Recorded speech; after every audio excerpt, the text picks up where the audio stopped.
À ma remise de diplôme universitaire, ma mère a pris le micro et a dit « Avant de faire la fête, tout le monde devrait savoir ce qu'elle m'a coûté. Regardez mon ventre. » Elle a soulevé sa robe devant 200 invités, montrant sa peau flasque et ses vergetures. Il y a 22 ans, cette enfant ingrate a détruit ma carrière de mannequin. J'avais signé avec Elite Management avant qu'elle n'apparaisse. Ma tante Rachel a essayé de lui retirer le micro, mais maman l'a repoussé. C'était censé être mon dîner de célébration au country club après l'obtention de mon diplôme d'infirmière. Mais maman en faisait à nouveau une affaire de rêve brisé. Elle buvait du champagne depuis midi et devenait de plus en plus bruyante à chaque verre. Tout le monde pense qu'elle est merveilleuse parce qu'elle a obtenu son diplôme avec mention. Mais ils ne savent pas ce que j'ai sacrifié. Papa s'est levé de sa chaise, l'air embarrassé, mais il ne faisait jamais rien pour l'arrêter quand elle se mettait dans cet état. Mon petit ami Jake m'a serré la main sous la table pendant que mes grands-parents fixèrent leurs assiettes. Maman a continué malgré le fait que les gens commençaient à partir. J'aurais pu faire la couverture des magazines, mais au lieu de ça, j'ai grossi et je me suis ruinée parce que quelqu'un a décidé de naître 3 semaines trop tôt. Elle me pointait du doigt maintenant, et sa voix prenait ce ton aigu qui signifiait que cela allait empirer. Le serveur a arrêté de servir la nourriture et s'est appuyé contre le mur pour regarder ce désastre se dérouler. Mon agent m'a quitté le jour où je lui ai dit que j'étais enceinte. Maintenant, elle pleurait, mais ce n'étaient pas des larmes de tristesse. C'étaient des larmes de rage que j'avais vues toute ma vie chaque fois qu'elle regardait de vieilles photos d'elle-même. La Fashion Week était dans 2 mois et j'avais 8 défilés de prévus. Mon petit frère Tom, qui avait 19 ans et vivait toujours à la maison, a commencé à enregistrer avec son téléphone. Non pas pour le publier quelque part, mais parce que nous avions appris à documenter les crises publiques de maman pour les séances de thérapie. Vous voulez savoir ce que cela m'a réellement coûté? Maman s'est dirigée vers ma table, tenant toujours le micro sans fil. Mes amis de l'école d'infirmière semblaient horrifiés parce qu'ils n'avaient jamais vu ce côté d'elle. Elle était d'habitude si charmante et parfaite quand il y avait d'autres personnes, réservant le vrai venin pour quand nous étions seuls. 2 millions de dollars, c'est ce que valait mon contrat de 5 ans. Elle a frappé la table de la main, faisant sauter les verres d'eau. J'ai fait le calcul chaque année à ton anniversaire. Jake s'est levé comme s'il allait dire quelque chose.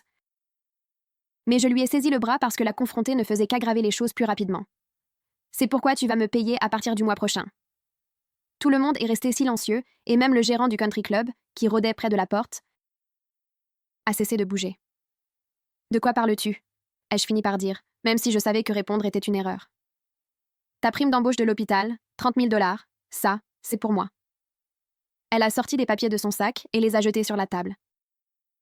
Je les ai ramassés et j'ai vu que c'était une sorte de contrat qu'elle avait rédigé elle-même, pas de vrai document juridique. Tu es folle. Les mots sont sortis avant que je puisse les retenir. Folle?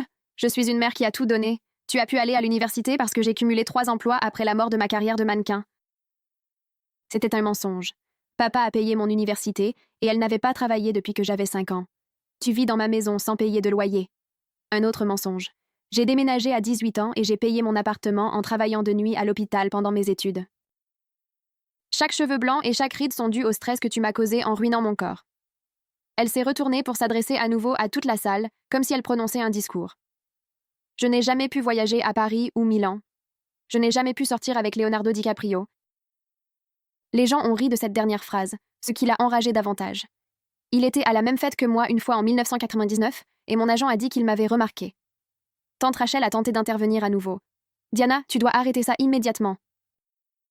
Mais maman était lancée. Elle se marie l'année prochaine et elle s'attend à ce que je paie alors qu'elle me doit toujours de m'avoir détruit la vie. Jake semblait confus parce que nous n'étions pas fiancés et n'avions même pas encore parlé de mariage. J'ai trouvé le reçu de la bague dans la voiture de Jake. Elle a souri comme si elle nous avait surpris en plein crime. 4 000 dollars qu'il a dépensés alors que cet argent devrait servir à me compenser. La vérité de la grand-mère. C'est alors que grand-mère s'est levée. Elle avait 83 ans et mesurait à peine 1,50 m. Mais quand elle se fâchait, tout le monde écoutait. Diana Marie Anderson, arrête ces bêtises immédiatement. La voix de grand-mère a coupé le discours de maman comme de la glace. Quel contrat de mannequinat?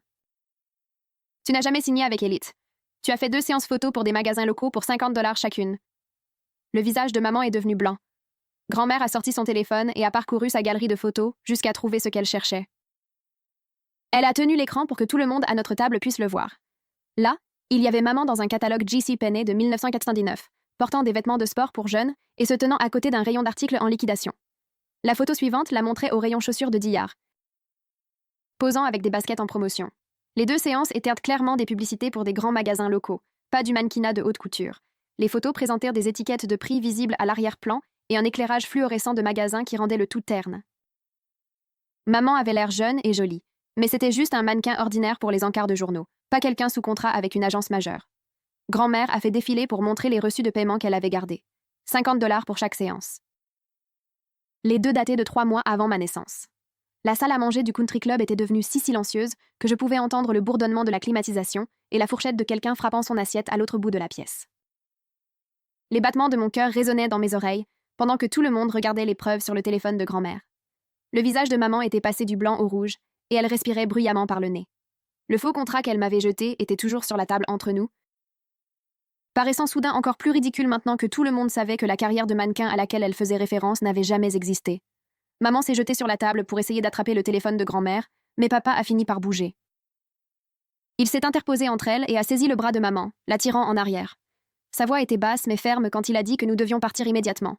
La moitié des invités avaient déjà disparu, probablement reconnaissant d'avoir une excuse pour échapper au malaise. L'autre moitié fixait ses assiettes de dessert comme si la mousse au chocolat était la chose la plus intéressante qu'ils aient jamais vue. J'ai essayé de me lever, mais mes jambes semblaient chancelantes et faibles. Jake a mis sa main sous mon coude et m'a aidé à me mettre debout. Mes amies de l'école d'infirmière ramassèrent leurs sacs et chuchotaient entre elles. Le gérant du country club rôdait près de la sortie, l'air stressé et calculant probablement quel degré de drame il était prêt à tolérer avant de nous mettre tous dehors. Tom continuait d'enregistrer avec son téléphone, capturant chaque seconde de la crise de maman pour la documenter. Tante Rachel avait le bras autour de grand-mère, qui rangeait son téléphone dans son sac avec des mains tremblantes. Maman pleurait maintenant, de vraies larmes cette fois, au lieu des larmes de comédie furieuse de tout à l'heure. Nous sommes arrivés au parking et c'est là que maman a complètement perdu les pédales. Elle criait après grand-mère en parlant de trahison et d'humiliation, sa voix résonnant sur les voitures. Tom gardait son téléphone levé, enregistrant tout en restant à une distance de sécurité. Papa essayait de faire monter maman dans sa voiture, mais elle n'arrêtait pas de se dégager et d'agiter les bras. Le mascara coulait sur son visage en épaisses traînées noires qui la faisaient ressembler à un personnage de film d'horreur. Ses cheveux s'étaient détachés du chignon élégant pour lequel elle avait passé 2 heures ce matin-là. Elle ne cessait de hurler que grand-mère avait tout gâché et qu'elle avait détruit la relation avec sa fille. Je suis restée là, près de la voiture de Jake, regardant ma famille s'effondrer devant le country club. D'autres invités passaient rapidement à côté de nous, tête baissée, faisant semblant de ne rien voir ni entendre. Quelques personnes que je connaissais du travail de papa lui ont lancé des regards de sympathie, mais personne ne s'est arrêté pour aider. La voix de maman devenait rauque à force de crier, mais elle ne s'arrêtait pas. Elle disait des choses sur la façon dont grand-mère avait toujours été jalouse de sa beauté et comment tout le monde dans la famille avait conspiré contre elle. Papa a finalement réussi à ouvrir la portière de la voiture et l'a guidée physiquement sur le siège passager. Elle criait encore quand il a fermé la porte et s'est dirigée vers le côté conducteur, paraissant 10 ans de plus qu'au début du dîner. L'éveil et l'épreuve. Jake m'a ramenée à mon appartement et je ne pouvais pas m'arrêter de trembler. Mes mains tremblaient tellement que j'ai fait tomber mes clés 2 fois en essayant de les insérer dans la serrure. Jake m'a pris les clés avec douceur et a ouvert la porte lui-même. À l'intérieur de mon appartement, tout semblait normal et calme, ce qui me paraissait étrange d'une certaine manière après ce qui venait de se passer. Jake m'a guidée vers le canapé et est allé préparer du thé dans ma cuisine. Je me suis assise là, fixant le mur, essayant d'analyser les 2 dernières heures. 22 ans à être blâmée pour avoir détruit une carrière qui n'avait jamais existé au départ. 22 ans pendant lesquels maman m'avait regardée avec ressentiment et rage parce qu'elle pensait que je lui avais volé ses rêves. Chaque anniversaire où elle mentionnait le contrat de mannequinat. Chaque fois qu'elle se regardait dans le miroir et se plaignait de son corps. Chaque photo de famille où elle se tenait un peu à l'écart de moi, comme si elle ne pouvait pas supporter d'être trop proche. Tout n'était qu'un mensonge qu'elle s'était raconté tant de fois qu'elle avait fini par y croire.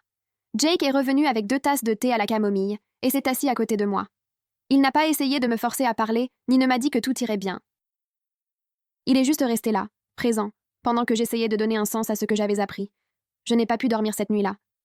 Bien que j'ai été épuisée, Jake était rentré chez lui vers minuit, après s'être assuré que j'allais bien. Je ne cessais de repenser au visage de maman quand grand-mère a montré ses photos. Le choc, la rage et quelque chose d'autre en dessous de tout ça, peut-être de la honte ou de la peur. Vers 2 heures du matin, j'ai renoncé à dormir et j'ai ouvert mon ordinateur portable. J'ai commencé à chercher sur Google Elite Management Modeling Agency et leur liste de 1999. Le site web de l'agence était toujours actif et ils avaient une section d'archives avec des photos de tous leurs mannequins pour chaque année depuis les années 80. J'ai cliqué sur 1998, 1999 et 2000 en regardant des centaines de visages. Le nom de maman n'apparaissait nulle part. J'ai essayé de chercher directement sur le site Diana Anderson et j'ai obtenu 0 résultat. J'ai trouvé d'anciens forums de mannequins et des tableaux de messages de la fin des années 90 et j'y ai fait des recherches également. Rien. J'ai passé 3 heures à examiner des sites web archivés et d'anciennes publications de l'industrie du mannequinat. Le nom de maman n'est jamais apparu une seule fois, à aucun titre. Le plus proche que j'ai trouvé était une autre Diana Anderson qui était mannequin en Californie, mais les photos montrèrent une personne complètement différente. À 5 heures du matin, j'avais 20 onglets ouverts et mes yeux me brûlaient à force de regarder l'écran. Mais j'avais la preuve définitive que maman n'avait jamais signé avec Elite Management, ni avec aucune autre agence de mannequinat importante. La documentation de Tom Tom est arrivée à mon appartement à 7 heures du matin, portant toujours son costume de la fête. Sa cravate était desserrée et de travers, et il avait des cernes sous les yeux. Il portait son ordinateur portable sous le bras. J'ai ouvert la porte et il s'est dirigé directement vers la table de ma cuisine sans rien dire. On aurait dit qu'il n'avait pas dormi du tout, et je devais probablement avoir la même tête. Il a posé son ordinateur et l'a ouvert, sortant un dossier étiqueté seulement avec une date d'il y a 5 ans. Il a tourné l'écran vers moi et a dit que nous devions parler de tout ce que maman nous avait fait à tous les deux. Sa voix était plate et fatiguée. Je me suis assise en face de lui et il a cliqué sur « Lecture » sur la première vidéo. C'était maman dans notre cuisine, criant après Tom adolescent pour quelque chose. Le redatage montrait que c'était quand il avait 14 ans. Il avait des centaines de ces vidéos, toutes soigneusement datées et organisées. Il documentait ses crises depuis 5 ans et je n'en avais aucune idée. Nous avons passé toute la matinée à regarder des vidéos que Tom avait enregistrées en secret. Là, il y avait maman lui criant dessus pour avoir eu un B en algèbre, le traitant de stupide et de paresseux. Là, il y avait maman le blâmant pour la prise de poids de papa, disant que le stress d'avoir un autre enfant avait poussé papa à trop manger. Là, il y avait maman lui disant qu'il avait ruiné sa silhouette, encore pire que moi parce qu'il avait été un bébé plus gros. Vidéo après vidéo d'elle fulminant, pleurant et le blâmant pour tout ce qui allait mal dans sa vie. Je n'avais aucune idée que c'était aussi grave pour lui aussi. J'avais déménagé à 18 ans et construit ma propre vie. Mais Tom était resté coincé dans cette maison à gérer cela seul pendant des années. Certaines vidéos m'ont fait pleurer, d'autres m'ont rendue furieuse. Toutes m'ont fait réaliser à quel point j'avais échoué à protéger mon petit frère en me concentrant uniquement sur ma propre évasion. Tom est resté assis là à me regarder visionner les vidéos sans aucune expression sur le visage. Il les avait vues tant de fois qu'elles ne l'affectaient plus. Il avait juste besoin que je voie ce qu'il avait vécu pendant que j'étais à l'université à construire ma carrière d'infirmière. Tom a fermé l'ordinateur et a sorti un journal de son sac à dos. Il a dit qu'il allait en thérapie depuis 2 ans sans rien dire à nos parents. Son thérapeute l'avait aidé à documenter les abus de manière systématique. Il a ouvert le journal et j'ai vu des pages et des pages de notes écrites de l'écriture soignée de Tom. Chaque entrée avait une date, une description de ce que maman avait fait ou dit et comment cela l'avait fait se sentir. Il y avait des entrées sur elle nous blâmant pour des choses qui n'étaient pas de notre faute. Des entrées sur elle inventant des histoires sur son passé et se fâchant quand quelqu'un les remettait en question. Des entrées sur elle nous comparant aux enfants imaginaires qu'elle aurait pu avoir si nous n'avions pas ruiné son corps et sa carrière. Il y avait des centaines d'entrées des 2 dernières années. Le thérapeute de Tom lui avait appris à tout écrire au fur et à mesure que cela arrivait, pour avoir un registre clair au lieu de simples souvenirs douloureux. Il a tourné les pages en me montrant le schéma répétitif. Le comportement de maman s'était aggravé avec le temps, il ne s'était pas amélioré. Les mensonges étaient devenus plus gros et plus détaillés, les reproches plus intenses. Tom a dit que son thérapeute appelait cela un trouble de la personnalité narcissique, avec de possibles pensées délirantes. Il a dit que nous avions tous les deux été victimes de maltraitance émotionnelle toute notre vie. Le harcèlement téléphonique et l'hôpital mon téléphone a commencé à vibrer sur la table, et j'ai regardé l'écran. 37 appels manqués de maman et papa. Je l'ai pris et j'ai vu les notifications vocales s'accumuler. Je l'ai mis sur haut-parleur et j'ai écouté le premier. Maman pleurait et s'excusait, disant qu'elle ne pensait rien de tout cela et que tout le monde l'avait mal comprise. Le deuxième message vocal était plus furieux. Elle disait que je l'avais embarrassée devant tout le monde et que j'aurais dû la défendre contre les mensonges de grand-mère. Le troisième était encore pire. Elle hurlait sur mon ingratitude après tout ce qu'elle avait sacrifié. Les messages sont devenus progressivement plus détraqués jusqu'à ce que, vers le numéro 20, la voix de papa prenne le relais. Il semblait fatigué et me demandait de bien vouloir le rappeler pour que nous puissions parler comme des adultes et régler cela. Il a dit que maman était très perturbée et avait besoin d'avoir de mes nouvelles. Il a dit que la famille était importante et que nous ne pouvions pas laisser une mauvaise soirée détruire nos relations. J'ai écouté les 37 messages vocaux pendant que Tom était assis en face de moi. Quand le dernier s'est terminé, j'ai pris mon téléphone et je les ai tous supprimés sans répondre. Tom a hoché la tête comme s'il comprenait parfaitement. Jake est revenu vers midi avec 2 sacs de nourriture. Il est entré avec la clé de rechange que je lui avais donnée des mois plus tôt et nous a trouvés, Tom et moi, assis à la table de la cuisine entourés de preuves. L'ordinateur de Tom était ouvert, montrant une vidéo en pause de maman en pleine crise. Son journal était étalé avec les entrées visibles. Mon propre ordinateur avait 20 onglets ouverts sur des agences de mannequinat. Mon téléphone était face contre terre sur la table après que j'ai finalement coupé la sonnerie. Jake a analysé toute la scène et n'a rien dit. Il a commencé à déballer la nourriture et à préparer le déjeuner pour tout le monde. Il avait apporté de quoi faire des sandwichs, des fruits et des chips, une nourriture simple qui ne demandait pas de réflexion. Il n'a pas dit « je te l'avais dit », bien qu'il ait suggéré doucement depuis des mois que la façon dont maman me traitait n'était pas normale. Il l'avait rencontrée une douzaine de fois et avait vu comment elle agissait. La fausse douceur en public et les petites remarques blessantes quand elle pensait que personne d'autre n'écoutait. Il m'avait posé des questions prudentes sur mon enfance et m'écoutait quand je minimisais les faits. Maintenant, il était simplement présent. S'assurant que Tom et moi mangions quelque chose parce que nous avions tous les deux oublié que la nourriture existait. Il a préparé 3 sandwichs à la dinde et les a apportés à la table avec des bouteilles d'eau. Tom et moi avons mangé mécaniquement pendant que Jake s'asseyait avec nous, dans un silence de soutien. Vers 14 ans, mon téléphone a commencé à vibrer sur la table basse où je l'avais laissé face contre terre. Jake l'a pris et a regardé l'écran avant de me le passer. Tante Rachel appelait, ce qui était inhabituel car elle n'envoyait normalement que des SMS. J'ai répondu et j'ai entendu sa voix, plus ferme que ce à quoi je m'attendais après ce qui s'était passé. Elle m'a demandé si j'allais bien et a vraiment attendu que je réponde avant d'intervenir avec ses propres opinions. Je lui ai dit que j'étais encore en train de tout assimiler, et elle a dit que c'était tout à fait normal après ce que maman m'avait fait subir à la fête. Elle m'a expliqué que grand-mère allait bien, mais qu'elle était assez secouée par toute cette confrontation et qu'elle se reposait chez elle. Rachel a dit qu'elle voulait exposer les mensonges de maman depuis des années, mais qu'elle n'avait jamais trouvé le bon moment jusqu'à ce que grand-mère ne puisse tout simplement plus supporter. Nous avons parlé pendant près de 20 minutes, et elle n'a cessé de me demander comment je me sentais au lieu de chercher des excuses au comportement de maman. Avant de raccrocher, elle m'a dit de l'appeler à n'importe quel moment si j'avais besoin de parler et qu'elle était fière de moi pour avoir obtenu mon diplôme, malgré tout ce que maman m'avait fait subir. Une fois l'appel terminé, j'ai ressenti un étrange mélange de soulagement et de tristesse parce que c'était agréable d'avoir un adulte dans ma famille qui se souciait vraiment de mes sentiments. Le premier jour de travail. Le lundi matin est arrivé bien trop vite et j'ai dû me préparer pour mon premier vrai tour de garde à l'hôpital en tant qu'infirmière officielle et non plus étudiante. Je suis restée dans la salle de bain à me brosser les dents et à regarder mon reflet, me demandant si maman allait réellement apparaître et causer une scène. Mes mains tremblaient pendant que je mettais mon uniforme et je n'arrêtais pas de regarder mon téléphone pour voir s'il y avait des messages. Même si je savais que je ne devais pas interagir avec elle. Jake était resté dormir le dimanche soir et m'avait préparé le petit déjeuner avant mon départ, mais j'ai à peine pu manger quoi que ce soit. Le trajet jusqu'à l'hôpital a duré 15 minutes et j'ai passé tout le temps à répéter ce que je dirais à ma superviseure concernant la situation familiale. Quand je suis arrivée au poste de soins, ma superviseure, Linda, était déjà là en train d'examiner les dossiers des patients. Je lui ai demandé si je pouvais lui parler en privé une minute et nous sommes entrés dans la salle de repos. Je lui ai expliqué aussi calmement que possible qu'il y avait un drame familial et que ma mère pourrait essayer de me contacter au travail. Linda ne m'a pas demandé de détails, ce que j'ai apprécié, et a seulement dit de la prévenir immédiatement s'il y avait le moindre problème. Elle m'a également rappelé que la sécurité de l'hôpital gérait très bien ce genre de situation si nécessaire. Je l'ai remerciée et j'ai essayé de me concentrer sur mon travail réel pendant le reste de la garde. Maman n'est pas apparue en personne, mais vers 10 heures du matin, la réception principale a appelé notre étage. La réceptionniste a dit que quelqu'un affirmant être ma mère avait appelé en demandant à me parler directement. J'ai dit à la réceptionniste que les appels personnels n'étaient pas autorisés pendant mon service, à moins qu'il ne s'agisse d'une véritable urgence. 1 heure plus tard, la réception a rappelé en disant que la même femme avait rappelé, puis encore une fois à midi et une autre à 14 ans. Pour le 4e appel, la réceptionniste semblait agacée et m'a dit qu'elle avait informé la personne que les appels personnels nécessitaient un statut d'urgence. Apparemment, maman a affirmé que c'était une urgence, mais quand ils l'ont pressée de questions, elle n'a pas pu expliquer quelle était l'urgence réelle.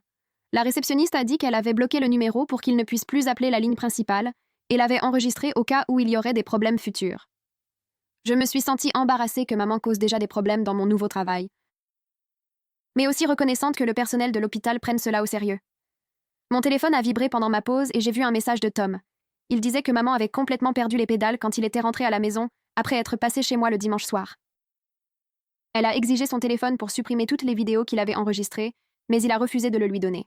De toute façon, Tom avait déjà fait une sauvegarde de tout sur le cloud, donc même si elle obtenait son téléphone, les preuves existeraient toujours. Maman a essayé de le punir en lui interdisant de sortir, ce qui était ridicule puisqu'il avait 19 ans et qu'il allait commencer sa 2e année d'université. Elle a aussi menacé de lui retirer sa voiture, même si c'était papa qui l'avait achetée et l'avait mise au nom de Tom. Le message disait qu'il cherchait sérieusement des appartements près du campus pour le semestre prochain parce qu'il ne pouvait plus la supporter. Je lui ai répondu que je l'aiderais à chercher des endroits et que je l'aiderais même pour le loyer si nécessaire. Le fait que Tom vive toujours à la maison avec maman semblait dangereux maintenant que tout était au grand jour. Confrontation avec papa. Le mercredi après-midi, mon téléphone a sonné avec le numéro de papa, ce qui m'a prise au dépourvu car il n'appelait jamais pendant les heures de travail. J'étais en pause déjeuner, assise dans ma voiture sur le parking de l'hôpital en train de manger un sandwich. Sa voix semblait fatiguée et plus vieille d'une certaine manière quand j'ai répondu. Il m'a demandé si nous pouvions nous voir pour prendre un café et discuter sans que maman soit présente. J'ai tout de suite eu des soupçons, car papa était d'habitude d'accord avec tout ce que maman voulait, et je n'arrivais pas à deviner ses intentions, mais j'étais aussi curieuse de savoir ce qu'il dirait quand elle ne contrôlerait pas la conversation. Nous avons convenu de nous voir le jeudi, dans un café près de l'hôpital pendant mon déjeuner. Le jeudi, je suis arrivée au café 10 minutes en avance, et j'ai commandé un café au lait en attendant. Papa est arrivé à l'heure, paraissant plus épuisé que je ne l'avais jamais vu. Les ridules autour de ses yeux semblaient être plus profondes, et ses cheveux paraissaient plus gris qu'à la remise des diplômes il y a seulement 5 jours. Nous nous sommes assis à une table dans un coin retiré, et il a remué son café noir pendant un long moment avant de parler. Il a admis avoir toujours su que maman exagérait sa carrière de mannequin, mais qu'il n'avait pas réalisé qu'elle l'avait élevée à ce niveau extrême dans son propre esprit. Il a dit que voir grand-mère exposer la vérité devant tout le monde lui avait fait réaliser à quel point les choses s'étaient dégradées. Papa s'est excusé de ne pas nous avoir mieux protégés, Tom et moi, au fil des ans, et sa voix s'est un peu brisée en le disant. Je voulais le croire, mais j'avais déjà entendu des choses similaires auparavant qui n'avaient jamais mené à un changement réel. Je lui ai demandé directement pourquoi il n'avait jamais arrêté maman quand elle commençait ses discours sur la façon dont nous avions ruiné sa vie. Papa a baissé les yeux vers sa tasse de café et n'avait pas de bonne réponse prête. Il a parlé de vouloir maintenir la paix et de penser qu'elle finirait par mûrir et laisser tout ça derrière elle. Il a mentionné que sa propre mère avait été difficile et exigeante, ce qui lui avait appris très tôt à se taire et à éviter le conflit. En l'écoutant se chercher des excuses, j'ai réalisé qu'il avait cautionné le comportement de maman pendant des décennies. Chaque fois qu'il se sentait embarrassé mais n'intervenait pas, il choisissait les sentiments de celle-ci au détriment de notre sécurité. Chaque fois qu'il la laissait nous blâmer pour son malheur, il nous apprenait que nous le méritions. Je lui ai dit que se taire n'était pas la même chose qu'être innocent, et il a hoché la tête, mais je ne pense pas qu'il ait vraiment compris ce que je voulais dire. Nous avons fini nos cafés, et il m'a demandé si nous pouvions nous revoir la semaine prochaine. J'ai dit peut-être, mais que j'avais besoin de temps pour réfléchir au type de relation que je pourrais avoir avec lui à l'avenir. Le passé déterré. Cette nuit-là, je n'ai pas pu dormir, alors j'ai commencé à fouiller dans de vieilles photos de famille, des documents et des cartons que j'avais rapportés de la maison il y a des années. J'ai sorti l'annuaire du lycée de maman de 1994 et j'ai parcouru chaque page à la recherche de la moindre mention de club de mannequinat ou de mode. Elle n'était dans aucun d'eux. Le seul club dont elle avait fait partie était le club de théâtre en 2e année, et elle n'apparaissait même sur aucune des photos des productions. J'ai trouvé ses notes de l'université communautaire qu'elle avait fréquentée pendant un semestre avant d'abandonner. Elle avait suivi des matières de base comme l'anglais et les mathématiques et avait obtenu principalement des C. Rien sur la mode ou le mannequinat, ni rien qui puisse appuyer ses histoires. J'ai continué à creuser dans les papiers et j'ai trouvé de vieilles déclarations de revenus des années suivant ma naissance. Aucun revenu provenant de travaux de mannequinat ou de n'importe quel type d'emploi dans l'industrie du divertissement n'y figurait. Les revenus de papa étaient listés, mais la section de maman était vide, année après année. Chaque preuve que je trouvais prouvait que la carrière dont elle me blâmait d'avoir détruite n'avait en fait jamais existé. Le vendredi après-midi, grand-mère est arrivée à mon appartement avec 2 grands cartons de vieilles photos et papiers de famille. Elle a dit qu'elle attendait le bon moment pour me montrer la vérité sur le passé de maman, et que c'était maintenant le moment. Nous avons tout étalé sur le sol de mon salon et avons passé des heures à tout examiner pendant que grand-mère me racontait des histoires. Elle m'a montré des photos de maman adolescente avec un aspect normal et joli, mais pas comme quelqu'un qui était recruté par des agences de mannequins. Il y avait des photos du bref passage de maman à l'université communautaire où elle semblait heureuse et normale. Grand-mère a souligné que dans toutes les photos de famille de la fin des années 90, maman se créait déjà des histoires dramatiques sur des opportunités manquées et des personnes qui lui avaient fait du tort. Elle a expliqué que maman avait toujours été dramatique et cherchait l'attention, même enfant, mais qu'à l'époque, ce n'était pas malveillant. Après le départ de grand-mère vers 22h ce soir-là, je suis restée assise entourée de preuves de qui était réellement ma mère, par opposition à qui elle m'avait dit être toute ma vie. La fin du fantasme. Grand-mère est revenue le samedi matin avec du café et des bagels, et nous avons continué à examiner les cartons. Elle a expliqué que le comportement de maman s'était considérablement aggravé après m'avoir eue. La grossesse avait été difficile, et maman avait pris 60 livres, environ 27 kilos. Ce qui était normal, mais elle en avait fait une obsession. Au lieu d'accepter que son corps ait changé comme celui de la plupart des femmes après avoir eu un bébé, elle a commencé à créer ce fantasme d'une carrière de mannequin volée. Grand-mère a dit qu'elle avait essayé de convaincre maman de suivre une thérapie à l'époque. Mais maman avait refusé et s'était fâchée à cette suggestion. Au fil des ans, le fantasme a grandi et est devenu plus détaillé jusqu'à ce que maman semble vraiment y croire. Grand-mère m'a montré le véritable portfolio de mannequin que maman avait constitué en 1999. Il contenait exactement 4 photos. Les 2 séances dans les grands magasins que grand-mère avait mentionnées à la fête, un portrait de face basique qui semblait provenir d'un studio de photographie Sears, et une photo prise lors d'une foire automobile locale où maman se tenait à côté d'une Corvette rouge. Vêtue d'un jean et d'un débardeur. C'était tout. C'était là toute la carrière de mannequin dont elle parlait depuis 22 ans. 4 photos et 2 chèques de $50. J'ai tenu le mince portfolio entre mes mains et j'ai ressenti cette étrange combinaison de rage et de tristesse. Parce qu'elle avait construit toute son identité et tout son ressentiment envers moi sur quelque chose qui existait à peine. Je fixais le portfolio, sentant ce mélange d'émotions m'envahir, car toute mon enfance avait été marquée par quelque chose d'inexistant. 22 ans à m'entendre dire que j'avais détruit ses rêves, et tout cela reposait sur 4 photos et $100 au total. Grand-mère a ramassé les cartons et m'a serré dans ses bras avant de partir, me disant qu'elle était fière de moi pour avoir enfin vu la vérité. Cette nuit-là, je n'ai pas pu dormir. Alors je suis restée sur le canapé à regarder ces 4 photos encore et encore, essayant de comprendre comment quelqu'un construit toute une identité sur du vide. Tom est arrivé à mon appartement le lendemain après-midi, portant toujours son uniforme de travail de l'épicerie où il occupait un emploi d'été. Il avait l'air épuisé et s'est laissé tomber sur mon canapé sans même dire bonjour. Je lui ai fait du café et j'ai attendu qu'il parle, car je voyais bien que quelque chose le préoccupait. Il a sorti son téléphone et m'a montré un message de son thérapeute lui demandant s'il serait prêt à faire une séance familiale avec maman et papa. Son thérapeute pensait que cela pourrait aider tout le monde à mieux communiquer et à commencer à guérir la dynamique familiale. Tom a ri en le lisant à haute voix, et ce n'était pas un rire joyeux. Il a dit qu'il n'y avait aucune chance que maman accepte jamais d'aller en thérapie, car cela signifierait admettre qu'elle avait un problème. J'étais d'accord avec lui, mais une partie de moi se demandait si le désastre de la fête de remise des diplômes l'avait suffisamment ébranlée pour qu'elle l'envisage. Tom a secoué la tête et m'a dit qu'il avait déjà pris une décision concernant autre chose. Il déménagerait pour le semestre d'automne, et il avait économisé l'argent de son travail à l'épicerie spécifiquement pour que maman ne puisse pas utiliser les finances pour le contrôler. Il avait presque $3000 d'économie et avait déjà trouvé un logement avec un colocataire. Je me suis sentie fière de lui et coupable en même temps, car je m'étais échappée dans mon propre appartement il y a des années, mais je l'avais laissé seul dans cette maison. Tom a dit qu'il n'était pas fâché contre moi d'être parti et qu'il comprenait que je devais me sauver d'abord.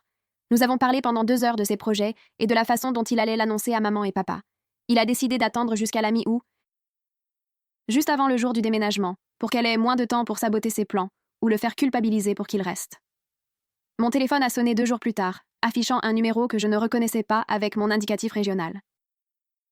J'ai failli ne pas répondre, pensant que maman appelait peut-être depuis le téléphone de quelqu'un d'autre pour m'empêcher d'ignorer ses appels. Mais quelque chose m'a poussé à décrocher, et une voix de femme s'est présentée comme la mère de Jake. Elle a dit que Jake lui avait raconté ce qui s'était passé à ma fête de remise des diplômes et qu'elle voulait me contacter directement. Je me suis sentie embarrassée que la famille de Jake soit au courant pour ma mère catastrophe, mais elle a été vraiment gentille à ce sujet. Elle a expliqué qu'elle était avocate spécialisée en droit de la famille et que sa pratique se concentrait sur les cas de maltraitance parentale et d'exploitation financière. Elle avait déjà vu des situations comme la mienne et voulait que je sache que j'avais des options pour me protéger légalement. La mère de Jake s'est proposée d'examiner le faux contrat que maman avait rédigé pour exiger ma prime d'embauche si je souhaitais lui en envoyer des photos. Je l'ai remerciée et j'ai dit que j'y réfléchirais, mais honnêtement, l'idée d'impliquer des avocats me dépassait. Après avoir raccroché, Jake m'a envoyé un message demandant si sa mère m'avait appelé et si cela me convenait qu'il lui ait raconté ce qui s'était passé. Je lui ai dit qu'il n'y avait pas de problème et que sa mère semblait très aimable. Il a mentionné qu'elle voulait aider depuis qu'il lui avait raconté l'incident au country club, car elle traitait tout le temps avec des parents narcissiques dans ses dossiers. Ce soir-là, j'ai sorti le faux contrat que maman avait jeté sur la table lors de la fête. Je l'avais fourré dans le tiroir de mon bureau en essayant de l'oublier, mais maintenant je l'ai regardé de plus près. Il était écrit sur du papier d'imprimante ordinaire et comportait des espaces pour les signatures à la fin. Le langage était ridicule et ne ressemblait en rien à une véritable rédaction juridique. En gros, il disait que je devais $2 millions à maman pour avoir détruit sa carrière de mannequin et que ma prime d'embauche de l'hôpital serait le premier versement pour éponger cette dette. Il y avait des clauses sur les paiements futurs, des taux d'intérêt et des pénalités si je refusais de payer. J'ai pris des photos des 3 pages et je les ai envoyées à Jake en lui demandant l'adresse e-mail de sa mère. Il me l'a envoyée immédiatement et j'ai transféré les photos avant de pouvoir changer d'avis. Cela me rendait nerveuse d'impliquer quelqu'un que je n'avais jamais rencontré dans mes problèmes familiaux. Mais je ressentais aussi un soulagement à l'idée que quelqu'un qui comprenait la loi puisse me dire si je devais m'inquiéter de ce document dément. La mère de Jake m'a rappelé en moins d'une heure et j'ai pu l'entendre rire avant qu'elle ne commence à parler. Elle a dit que le contrat était totalement inapplicable et n'avait aucune validité juridique. Elle a expliqué qu'on ne peut pas inventer des dettes qui n'existent pas et exiger le paiement via un contrat maison. Elle a ajouté que si maman essayait réellement de poursuivre cette affaire par les voies légales, elle pourrait faire face à des conséquences pour tentative de fraude ou extorsion. J'ai senti un poids immense s'enlever de mes épaules, car une partie de moi craignait que, d'une manière ou d'une autre, maman puisse me forcer à lui donner ma prime. La mère de Jake a dit qu'elle serait ravie d'écrire une lettre formelle expliquant pourquoi le contrat était invalide si j'avais besoin de documentation. Elle a également suggéré que j'envisage d'autres protections juridiques selon le comportement futur de maman. Je l'ai remerciée une dizaine de fois et elle m'a dit de l'appeler n'importe quand si j'avais des doutes ou si maman intensifiait son comportement. Thérapie et guérison. Aller travailler à l'hôpital est devenu ma partie préférée de la journée, car maman ne pouvait pas m'y joindre et j'étais vraiment douée dans mon travail. Les patients m'appréciaient et mes collègues étaient gentils et normaux. Personne ne criait à propos de carrière de mannequin détruite, ni n'exigeait de l'argent que je ne devais pas. C'était simplement un travail normal où j'aidais les gens et me sentais utile. Ma superviseure a remarqué que je semblais stressée durant ma 2e semaine et m'a prise à part pendant la pause déjeuner. Elle m'a demandé si tout allait bien à la maison et je lui ai donné une version brève de la situation de la fête de remise des diplômes. Elle a été très compréhensive et m'a parlé du programme d'aide aux employés de l'hôpital, qui incluait des séances de conseil gratuites pour le personnel. Elle a dit que beaucoup d'infirmières utilisaient ce programme parce que le travail de santé était stressant et que, parfois, la vie personnelle se compliquait aussi. Elle m'a donné une carte avec les coordonnées. J'ai rangé la carte dans mon casier et j'y ai pensé pendant le reste du service. J'ai appelé le numéro du programme le lendemain matin et on m'a fixé un rendez-vous avec une thérapeute nommée Maeve Harding pour la semaine suivante. La réceptionniste a précisé que Maeve se spécialisait dans les traumatismes familiaux et les problèmes de couple. J'étais nerveuse à propos de ce rendez-vous toute la semaine car je n'étais jamais allée en thérapie et je ne savais pas à quoi m'attendre. Quand je me suis enfin assise dans le bureau de Maeve, elle avait des yeux bienveillants et une voix calme qui m'a rendue moins anxieuse. Elle m'a demandé de lui raconter ce qui m'avait amenée là et j'ai commencé à expliquer l'histoire de la fête de remise des diplômes. Avant même de m'en rendre compte, je pleurais et je ne pouvais plus m'arrêter. J'ai pleuré pendant 40 minutes d'affilée en lui racontant la crise publique de maman, ma grand-mère exposant ses mensonges, le faux contrat et comment j'avais passé 22 ans à être blâmée pour avoir détruit une carrière qui n'avait jamais existé. Maeve m'a passé des mouchoirs et m'a laissé pleurer sans essayer de m'arrêter ni me dire que ce n'était pas si grave. Quand je me suis enfin calmée assez pour respirer normalement, elle a dit que ce que je décrivais ressemblait à un cas d'école de troubles de la personnalité narcissique avec abus émotionnel à long terme. Elle a expliqué que les parents narcissiques créent souvent des récits de fantaisie élaborés pour justifier leur comportement et maintenir le contrôle sur leurs enfants. Entendre quelqu'un avec une formation professionnelle valider que cela n'était pas normal et que ce n'était pas ma faute m'a fait pleurer à nouveau. Maeve et moi nous sommes réunis chaque semaine après cette première séance, et elle m'a aidé à comprendre des choses que je n'avais jamais vues clairement. Elle a expliqué que l'humiliation publique à la remise des diplômes n'était pas le problème principal.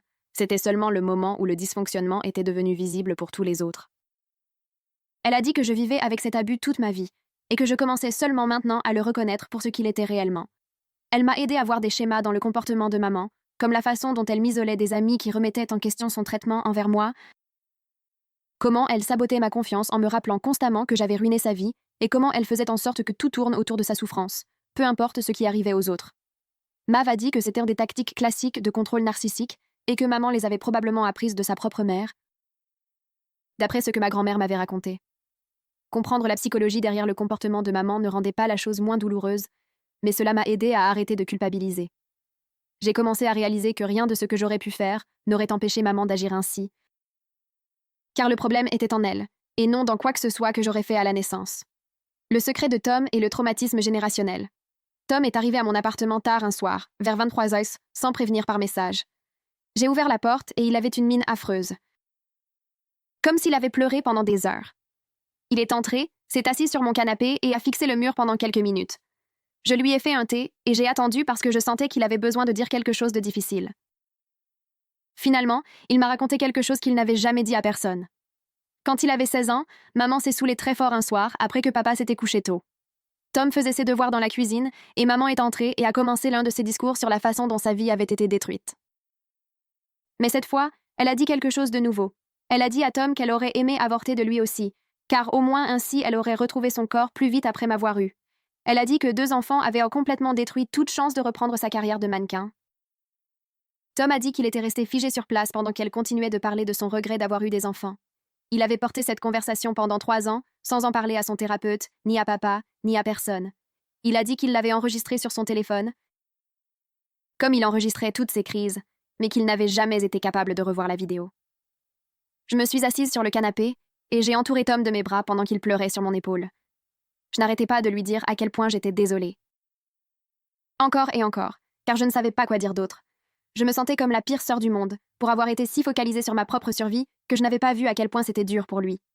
Tom s'est écarté et a dit que ce n'était pas mon travail de le protéger de notre propre mère, que nous étions tous les deux juste des enfants essayant de composer avec une mère qui n'aurait jamais dû avoir d'enfant en premier lieu.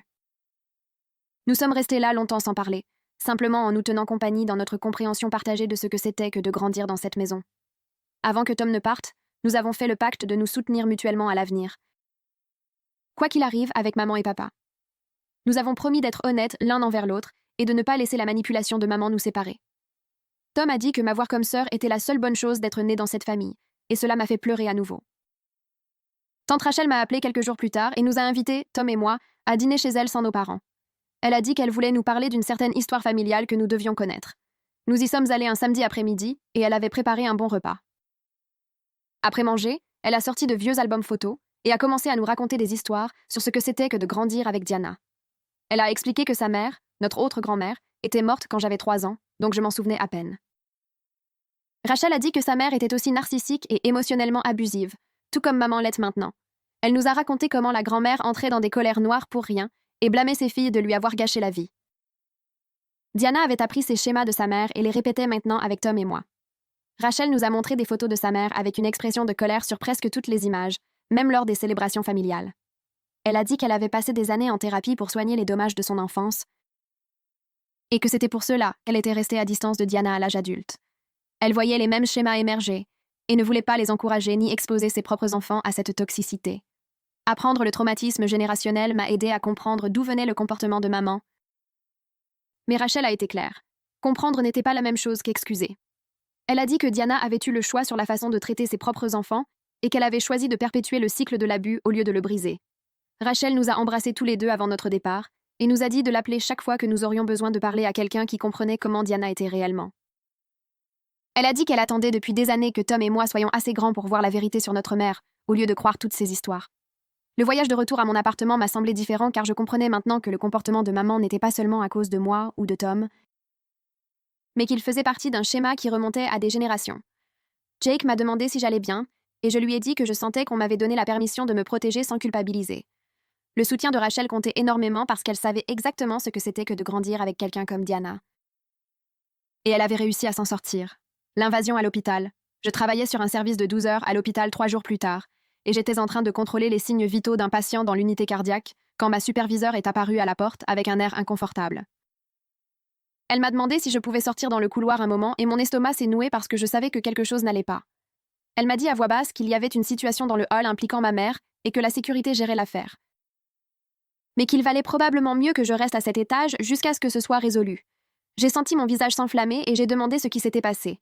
Ma superviseure a expliqué que Diana s'était présentée en exigeant de me voir immédiatement, et quand la réception a dit qu'on ne pouvait pas m'interrompre pendant les soins aux patients, elle a commencé à hurler que je lui avais volé de l'argent et que l'hôpital abritait une voleuse. La sécurité l'a escortée dehors, mais elle était toujours sur le parking en train de faire une scène. J'ai remercié ma superviseure et lui ai dit que j'étais désolée qu'elle doive gérer cela. Elle a été très gentille et a dit que les situations familiales arrivaient et que l'important était que je sois en sécurité au travail. Elle m'a suggéré de prendre ma pause dans la salle du personnel du 3e étage au lieu de sortir dehors comme je le faisais d'habitude. Je suis allée directement dans le placard à fourniture de l'étage cardiaque et je me suis assise par terre entre des cartons de gaz et de sparadrap, essayant de respirer normalement. Mes mains tremblaient et je sentais une crise de panique arriver parce que maman avait trouvé le moyen d'envahir le seul endroit où je me sentais compétente et en contrôle. J'ai sorti mon téléphone et envoyé un message à Tom pour lui raconter ce qui s'était passé. Il a répondu immédiatement en disant qu'il documentait tout et que nous devions parler à un avocat rapidement. Jake a appelé pendant sa pause et je lui ai raconté ce qui s'était passé alors que j'étais assise dans ce placard. Il a proposé de venir me chercher plus tôt, mais j'ai dit non car je n'allais pas laisser maman me faire abandonner mon travail.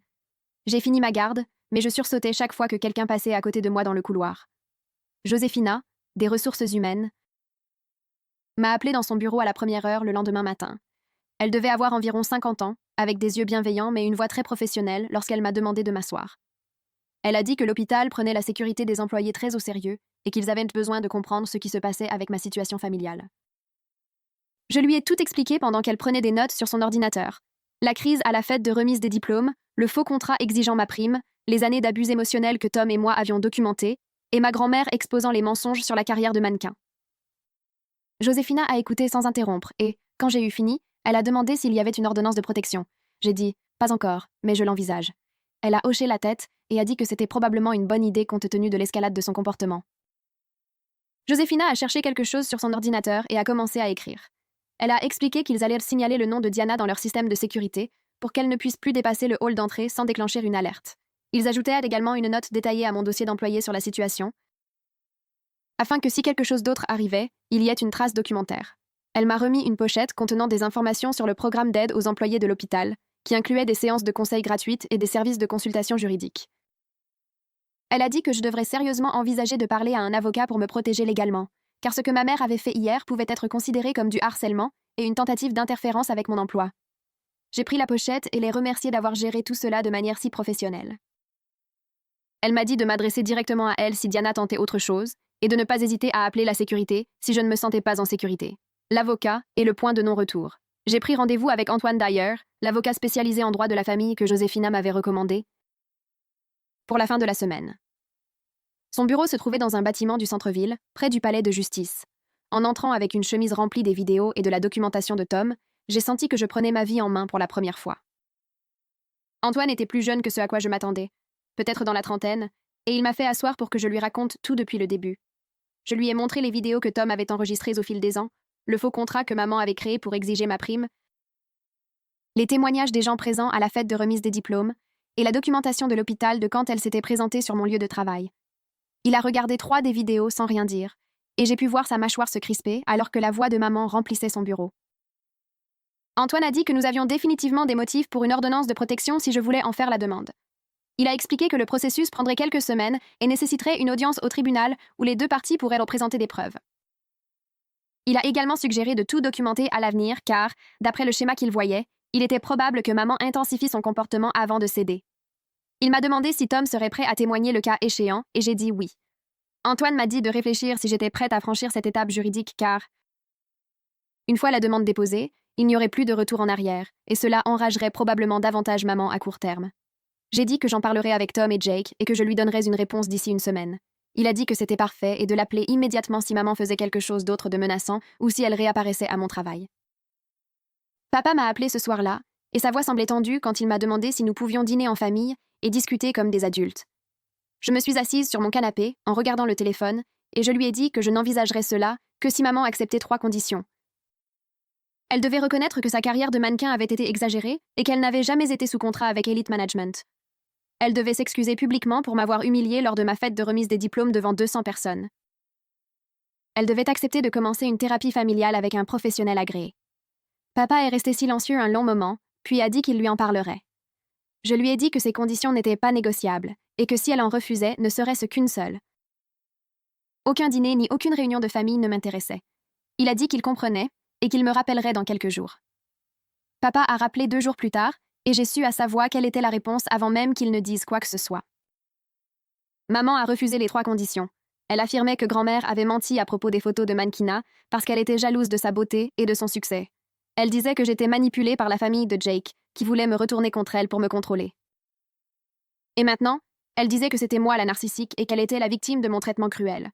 Papa semblait épuisé en répétant tout cela et m'a demandé s'il y avait moyen d'être flexible sur les conditions.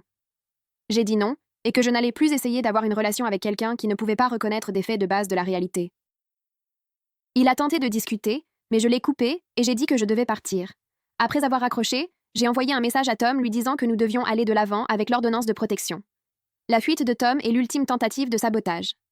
Tom a emménagé dans un appartement près du campus de son université 3 semaines plus tôt que prévu initialement. Il a trouvé 2 colocataires via un tableau d'affichage des logements du campus et a signé le bail en utilisant l'argent qu'il avait économisé de son travail d'été à l'épicerie. Maman a appris d'une manière ou d'une autre où se trouvait l'appartement et s'est présentée le jour du déménagement, hurlant à la trahison à travers la porte d'entrée. Le colocataire de Tom a ouvert la porte et maman est entrée de force dans le salon, exigeant de savoir pourquoi son fils l'abandonnait. Tom est resté là avec un carton de ses affaires et lui a dit calmement de partir, sinon il appellerait la police. Elle a commencé à pleurer en disant qu'il lui brisait le cœur tout comme je le lui avais brisé. L'un des colocataires de Tom s'est avancé et a dit très clairement qu'elle devait quitter les lieux immédiatement ou ils appelleraient la police. Maman les a regardés tous les trois et a dû réaliser qu'elle n'allait pas gagner cette fois. Car elle est partie en criant après ses enfants ingrats. Tom m'a envoyé un message 1 heure plus tard, disant qu'il se sentait libre pour la première fois de sa vie. Ma première séance avec Mav, la thérapeute, s'est transformée en rendez-vous hebdomadaire, car il y avait énormément de choses à traiter. Elle m'a aidé à voir des schémas que je n'avais jamais reconnus auparavant. Comment maman m'isolait des amis qui remettaient en question son comportement en me faisant culpabiliser de passer du temps en dehors de la famille. Comment elle sabotait ma confiance en soulignant constamment mes défauts tout en se faisant des éloges. Comment elle faisait en sorte que tout tourne autour de sa souffrance pour que j'apprenne à minimiser mes propres sentiments et besoins. Mav m'a montré des exemples tirés de mes propres récits sur la façon dont maman déformait les situations pour se faire passer pour la victime, même lorsqu'elle était clairement l'agresseur. J'ai ressenti de la rage contre moi-même pour ne pas l'avoir vu plus tôt. Mais Mav a dit que c'était normal car les enfants sont programmés pour faire confiance à leurs parents et qu'il faut des années pour reconnaître l'abus quand il vient de quelqu'un qui est censé vous aimer. Joséphina m'a rappelé dans son bureau 1 semaine plus tard et mon estomac s'est noué, supposant que maman avait encore fait quelque chose. Je suis entrée en m'attendant à de mauvaises nouvelles, mais Joséphina souriait presque en me demandant de m'asseoir. Elle a dit que maman avait appelé directement l'administrateur de l'hôpital en affirmant que je lui avais volé de l'argent et en exigeant que ma prime d'embauche lui soit remise à elle à ma place. Apparemment, l'administrateur avait ri et lui avait dit que ce n'était pas ainsi que fonctionnèrent les contrats de travail et que, si elle rappelait, il considérerait cela comme du harcèlement. Joséphina a dit qu'ils documentèrent cet appel avec tout le reste. Et que cela renforçait en fait mon dossier si je décidais d'entamer des poursuites judiciaires. Je suis restée là, ressentant un mélange étrange de soulagement parce que l'administrateur avait tenu tête à maman, et d'horreur parce qu'elle essayait encore de saboter mon travail et mon argent. Joséphina m'a dit que ce comportement montrait une escalade claire et que je devrais vraiment envisager l'ordonnance de protection dès que possible. Je suis sortie directement du bureau de Joséphina pour aller à ma voiture, et je suis restée là, tremblante, pendant 5 minutes avant de pouvoir mettre le contact. Le fait que maman appelle l'administrateur de l'hôpital pour essayer de détourner ma prime vers elle dépassait tout ce que j'aurais pu imaginer. Elle ne se contentait plus de m'embarrasser lors d'événements familiaux. Elle essayait activement de saboter ma carrière et de voler mon argent. J'ai sorti mon téléphone et j'ai cherché la carte de visite qu'Antoine m'avait donnée des semaines plus tôt. Mes mains tremblaient encore pendant que je composais son numéro. Il a répondu à la 2e sonnerie et je lui ai raconté tout ce qui venait de se passer. Antoine a écouté sans m'interrompre et, quand j'ai eu fini, il a dit que nous avions maintenant des preuves plus que suffisantes pour l'ordonnance de protection. La documentation de l'hôpital sur ses tentatives de contact répétées, le rapport de l'administrateur sur son exigence concernant la prime, les vidéos de Tom de la fête de remise des diplômes et les déclarations des 200 invités. Il a dit qu'il pouvait commencer les formalités immédiatement si j'étais prête. J'ai dit oui sans hésiter. Quelque chose avait changé en moi alors que j'étais assise sur ce parking. Je n'avais plus peur, j'étais furieuse et prête à protéger la vie que j'avais construite. Ce soir-là, Jake est venu à mon appartement avec de la cuisine chinoise et m'a trouvée assise sur le canapé, entourée de documents qu'Antoine m'avait envoyés par mail pour révision et signature. Jake a posé la nourriture et m'a demandé si j'allais bien, et j'ai réalisé que j'avais été tellement concentrée à gérer cela seule que je ne l'avais pas vraiment laissé m'aider. Il s'est assis à côté de moi et m'a demandé si je voulais qu'il parle de la situation juridique à sa mère, puisqu'elle était spécialisée en droit de la famille. Je l'ai regardé et j'ai senti quelque chose se libérer dans ma poitrine.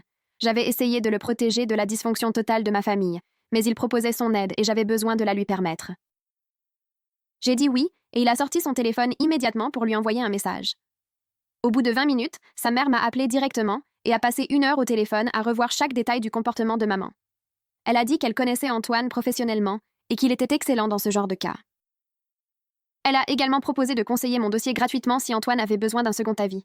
Après avoir raccroché, Jake m'a ordonné de manger la nourriture chinoise, qui était déjà froide, et m'a dit que je n'avais pas à être forte tout le temps.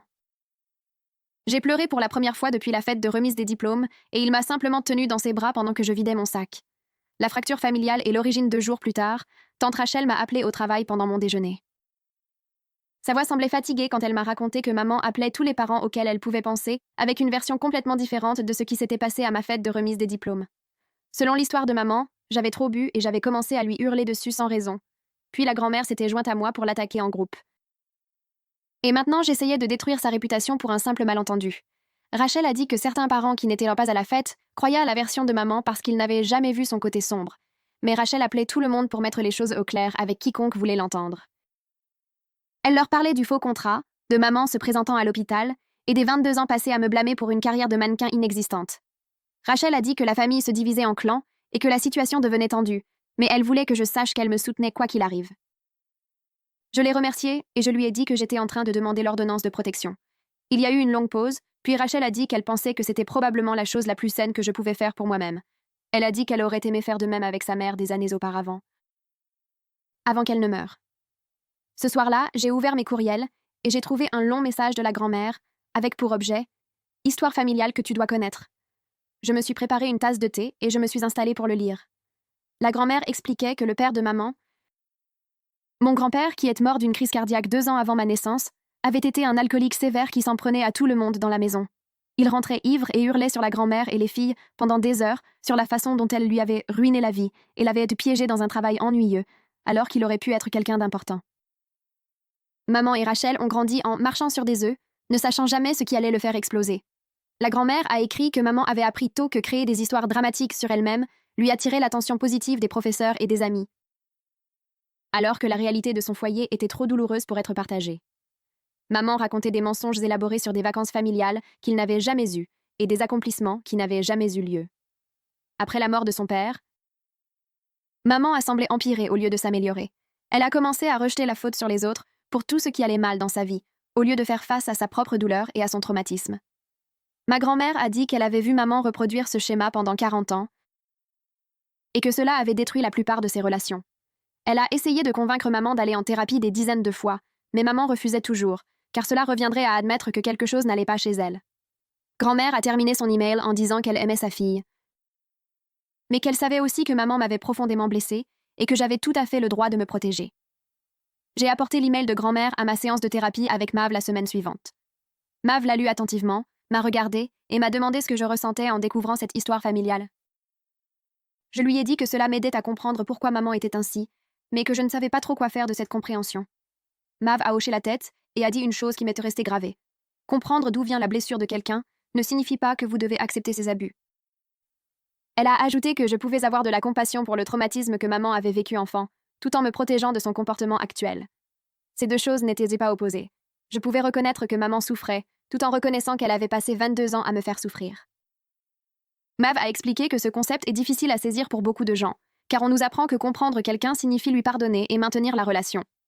Mais en réalité, le plus sain est souvent de comprendre pourquoi quelqu'un est nuisible et de s'en distancier malgré tout. Ce fut une révélation pour moi.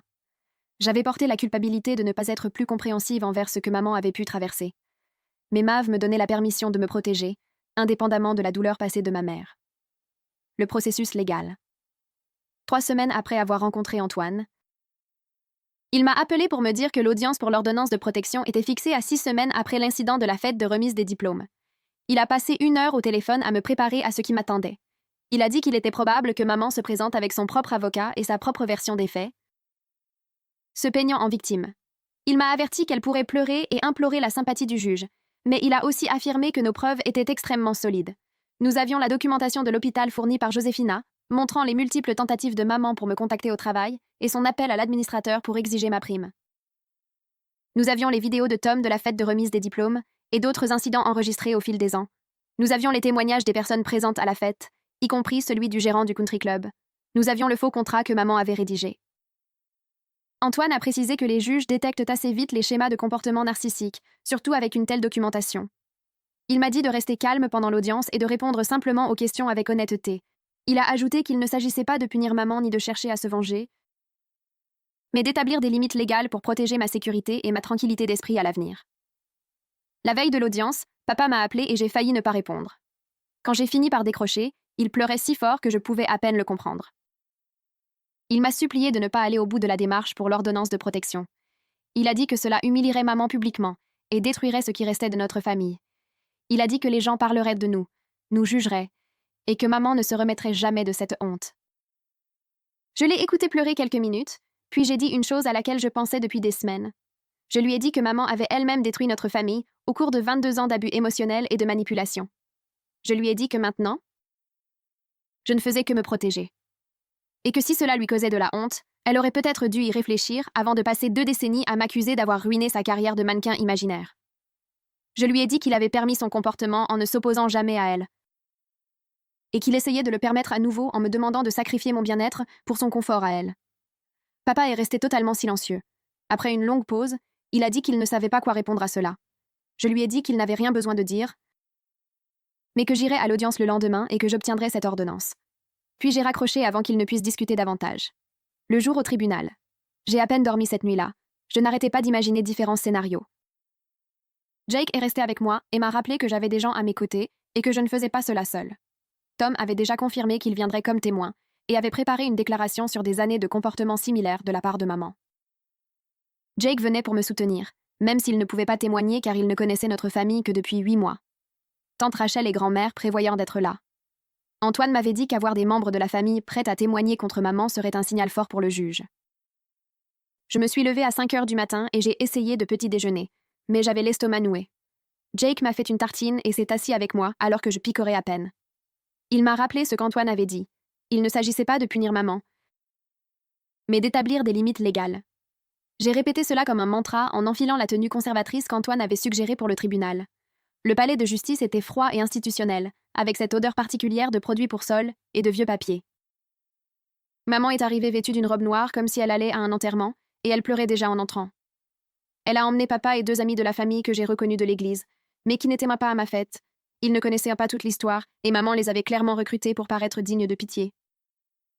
De mon côté, j'avais Tom, Jake, grand-mère, tante Rachel et Antoine. Nous nous sommes assis de part et d'autre du couloir devant la salle en attendant d'être appelés. Maman n'arrêtait pas de nous dévisager et pleurait plus fort chaque fois qu'elle pensait que l'huissier la regardait. Tom s'est penché et a chuchoté qu'elle jouait la comédie et que je ne devais pas me laisser atteindre. Finalement, le juge nous a appelés. Il avait l'air fatigué avant même que quiconque ne dise un mot. Il avait environ 60 ans, les cheveux gris, des lunettes de lecture et l'expression de quelqu'un qui a vu tous les drames familiaux possibles. Antoine et l'avocat de maman se sont présentés. Ensuite, le juge a demandé à Antoine de présenter notre cas en premier. Antoine s'est levé et a exposé les faits de manière calme et méthodique, ce qui rendait la situation encore pire que dans mes souvenirs. Il a commencé par l'incident de la fête, décrivant comment maman avait pris le micro lors de mon dîner de célébration et m'avait humilié publiquement devant 200 invités, affirmant que j'avais détruit sa carrière de mannequin et exigeant que je la paie avec ma prime d'embauche.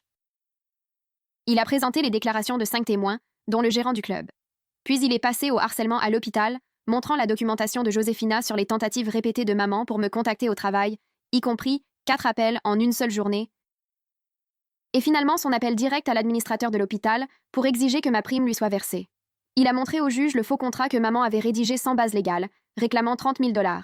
Il a ensuite appelé Tom à la barre. Tom s'est avancé, nerveux mais déterminé. Il a raconté au juge les abus émotionnels constants et les reproches de maman durant notre enfance. Il a décrit comment elle lui avait dit, à 16 ans, qu'elle aurait aimé avorter pour retrouver son corps plus vite. Il a montré au juge 3 vidéos sur son téléphone illustrant des crises publiques similaires de maman au fil des ans. L'avocat de maman a objecté, disant que les vidéos étaient hors contexte, mais le juge a rejeté l'objection et a visionné les 3 clips. Le visage de maman est passé des pleurs fins à une rage réelle en voyant Tom témoigner contre elle. Elle a commencé à se lever, mais son avocat l'a saisie par le bras et l'a forcée à se rasseoir. Le juge l'a regardée et l'a avertie sur son comportement dans la salle. Antoine a clos notre présentation et ce fut au tour de l'avocat de maman. L'avocat de maman a tenté de la dépeindre comme une mère inquiète qui voulait seulement s'assurer que j'étais financièrement responsable. Il a parlé de la difficulté de voir un enfant lutter et de la façon dont maman avait tout sacrifié pour sa famille. Il a présenté la fête de remise des diplômes comme un moment d'émotion où elle avait bu trop de champagne et dit des choses qu'elle ne pensait pas. Il a affirmé que les appels à l'hôpital n'étaient que des tentatives pour comprendre mes avantages sociaux parce qu'elle voulait m'aider à planifier l'avenir. Le juge ne semblait pas impressionné et continuait de regarder la pile de preuves qu'Antoine avait présentée. L'avocat de maman l'a appelée à la barre et elle est montée, s'essuyant les yeux avec un mouchoir. Elle a parlé de sa grossesse difficile et de la façon dont elle avait renoncé à des opportunités dans le mannequinat pour se consacrer à son rôle de mère. Elle a dit que les séances photos dans les grands magasins mentionnés par grand-mère n'étaient que de petits boulots en attendant la finalisation de son contrat élite. Le juge l'a interrompu et a demandé la documentation de ce contrat élite. Maman a répondu qu'elle n'avait plus les papiers, car ils s'étaient perdus lors d'un déménagement il y a 20 ans. Le juge a demandé si elle avait une autre preuve, comme une correspondance avec l'agence ou des reçus de paiement. Maman s'est mise à pleurer plus fort et a dit que tout était verbal à l'époque et qu'elle faisait confiance à son agent. Antoine s'est levé et a présenté des impressions de la liste des clients archivés d'Elite Management de 1998 à 2001. Le nom de maman n'apparaissait sur aucune liste. Le juge a demandé directement à maman si elle avait appelé l'hôpital pour tenter de détourner ma prime vers son compte. Le visage de maman est devenu blême et elle a commencé par dire non. Mais le juge a alors montré les relevés téléphoniques fournis par Joséphina, avec 4 appels du numéro de maman vers la ligne directe de l'administrateur. Maman a rapidement changé de version et a dit qu'elle posait simplement des questions sur mes avantages en tant que mère inquiète. Elle a affirmé n'avoir jamais demandé que l'argent lui soit envoyé. Le juge a lu la transcription d'un des appels, où maman disait spécifiquement que la prime devait lui être payée pour compenser les frais médicaux de ma naissance. Maman a recommencé à pleurer et a dit qu'elle devait être confuse ce jour-là. Le juge n'a pas semblé la croire du tout. Antoine a demandé à Tom de remontrer les vidéos. Tom a sorti son téléphone avec des mains tremblantes. La première vidéo datait d'il y a 2 ans, lors de la remise des diplômes de Tom, où maman se plaignait bruyamment que la cérémonie était ennuyeuse comparée à ces événements de mannequinat. La deuxième vidéo montrait maman, lors d'un dîner familial, hurlant sur Tom parce qu'il avait eu un B en chimie et lui disant qu'il gaspillait les opportunités qu'elle avait sacrifiées. La troisième vidéo datait du Noël dernier, où maman avait passé 1 heure à pleurer sur la façon dont ses enfants avaient ruiné son corps et volé ses rêves. Sur cette vidéo, on entendait papa en arrière-plan lui dire de se calmer, mais sans rien faire pour l'arrêter. Pendant que le juge regardait les vidéos, les faux pleurs de maman se sont arrêtés et la rage réelle a pris le dessus. À la fin de la troisième vidéo, maman s'est levée et a commencé à hurler que Tom n'avait pas le droit d'enregistrer des moments familiaux privés. Son avocat a tenté de la faire asseoir, mais elle s'est dégagée d'un coup sec. Le juge a frappé de son marteau et lui a ordonné de s'asseoir et de se contrôler, sous peine d'être accusée d'outrage. Maman s'est finalement assise, mais elle regardait Tom avec une haine pure. La décision. Le juge a pris quelques notes et a dit qu'il en avait entendu assez. Il n'a même pas demandé à l'avocat de maman s'il avait d'autres témoins. Il a enlevé ses lunettes et a regardé maman droit dans les yeux. Il a déclaré que, sur la base des preuves, il accordait une ordonnance de protection temporaire. Maman devait rester à au moins 100 yards, environ 90 mètres, de moi, de mon appartement et de mon lieu de travail. Elle ne pouvait pas me contacter directement par téléphone, email, messages ou réseaux sociaux. Elle ne pouvait demander à personne d'autre de me contacter en son nom. L'ordonnance était valable 6 mois, avec une audience de révision en novembre. Maman a commencé à crier que c'était illégal et qu'elle avait des droits en tant que mère. Le juge a frappé son marteau à nouveau et a dit que si elle ne s'arrêtait pas, elle passerait la nuit en prison pour outrage. Papa a essayé de lui toucher le bras, mais elle l'a repoussé. Le juge a expliqué que l'ordonnance était nécessaire en raison du schéma de harcèlement et d'abus émotionnels documentés. Il a dit « Le comportement de la mère lors de la fête, combiné à ses tentatives d'interférer avec l'emploi de sa fille, démontre qu'elle est incapable de respecter les limites appropriées. » À l'extérieur du tribunal, maman a perdu tout contrôle. Elle criait et pleurait pendant que papa essayait de la soutenir, car ses jambes semblaient se dérober. En nous voyant marcher vers le parking, elle a commencé à nous hurler de loin que j'avais ruiné sa vie, tout comme j'avais ruiné son corps et sa carrière de mannequin. Tom lui a crié en retour qu'elle n'avait jamais eu de carrière de mannequin. C'est alors que maman s'est élancée vers l'avant. Papa l'a attrapée par la taille et l'a retenue physiquement pendant qu'elle se débattait et essayait de nous atteindre. Jake a posé sa main sur mon dos et m'a guidée vers sa voiture. Je pouvais encore entendre ses cris après avoir fermé les portières. Les conséquences et une nouvelle réalité. Ce soir-là, la chute d'adrénaline m'a frappée de plein fouet. Je me suis assise sur le canapé et j'ai pleuré pendant des heures. Jake m'a tenue dans ses bras et n'a pas essayé de me faire parler. Il était juste là avec moi. 2 jours plus tard, quelqu'un a frappé à ma porte. C'était papa. Il avait l'air affreux, comme s'il n'avait pas dormi. Il m'a dit qu'après l'audience, maman avait fait un effondrement total. Voir toutes les preuves exposées ainsi lui avait enfin ouvert les yeux sur ce qu'elle nous faisait subir.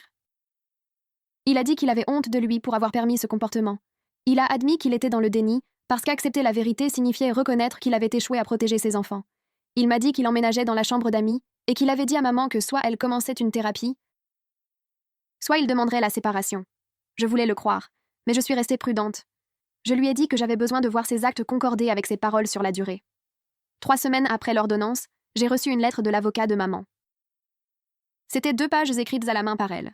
Ce n'était pas exactement des excuses, mais plutôt une explication sur sa propre enfance difficile avec une mère narcissique. Elle disait qu'elle allait en thérapie 2 fois par semaine et qu'elle espérait qu'un jour nous pourrions reconstruire notre relation. Je l'ai montré à Mav, qui m'a aidé à voir que c'était la non-excuse, typique du narcissique. Maman se posait en victime de ces circonstances, et bien qu'elle dise regretter les choses, elle n'assumait pas la responsabilité totale. J'ai décidé de garder la lettre, mais de ne pas répondre. Un nouveau départ. Les semaines suivantes à l'hôpital, on était calme. Ma superviseure m'a dit qu'elle me trouvait différente, plus confiante et présente. Je me suis rendu compte qu'elle avait raison. Sans les demandes émotionnelles de maman qui épuisaient mon énergie, j'avais vraiment quelque chose à donner à mes patients. Avoir 22 ans devait ressembler à ça. Avoir l'espace pour découvrir qui j'étais au lieu de gérer les sentiments de quelqu'un d'autre. Tom m'a appelé un mardi, avec une voix plus joyeuse que jamais. Il a obtenu un stage d'été dans le Colorado et ne comptait pas revenir vivre à la maison après cela. Nous avons tous deux convenu de maintenir nos limites. Jake et moi avons eu une conversation sérieuse sur la façon dont ma situation familiale affectait notre relation. Il m'a fait remarquer des moments où je me fermais ou supposais qu'il était en colère contre moi, réaction due à des années passées à marcher sur des œufs avec maman. Son honnêteté m'a motivée à travailler plus dur dans ma thérapie. 4 mois ont passé depuis la fête de remise des diplômes. Je suis dans mon appartement, au calme. Je vais demander l'extension de l'ordonnance de protection le mois prochain. J'apprends que guérir de ce type de blessure familiale n'a pas de calendrier parfait. Certains jours, j'entends encore la voix de maman dans ma tête me dire que je suis égoïste. Mais maintenant, j'ai l'espace pour reconnaître que c'est son programme, et non la vérité. Je construis une vie qui est la mienne. J'ai un travail où je suis compétente, une relation avec quelqu'un qui me soutient, un frère qui trouve son chemin et des amis qui connaissent la véritable histoire. Pour l'instant, c'est suffisant.